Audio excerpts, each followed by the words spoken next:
Merci Monsieur le Président, Monsieur le Ministre, mes chers collègues. L'article 3, en même temps que le grand remplacement, c'est le grand renoncement.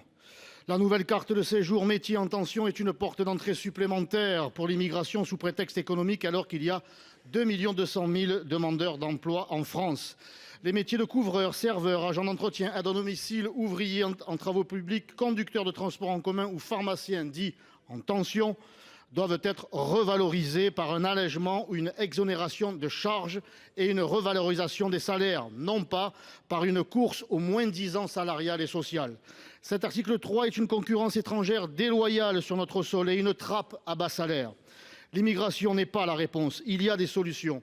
Une politique familiale incitative pour un regain de la natalité française, le versement du RSA sous conditions de travail comme dans les Bouches-du-Rhône, le recours à l'apprentissage, la lutte contre le recours excessif des salariés au prud'homme.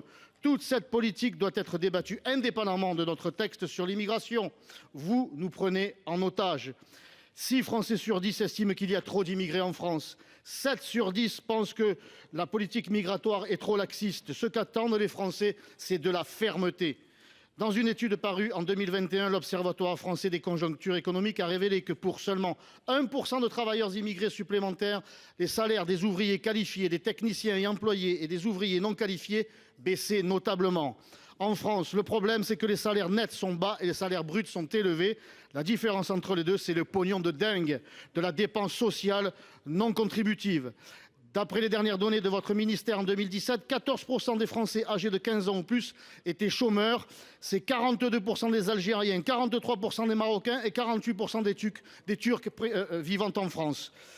C'est dans ce sens que j'invite ceux qui ne veulent pas de cette disposition, ni dans la loi, ni par voie réglementaire, à voter mon amendement de suppression. Merci, Monsieur le Président.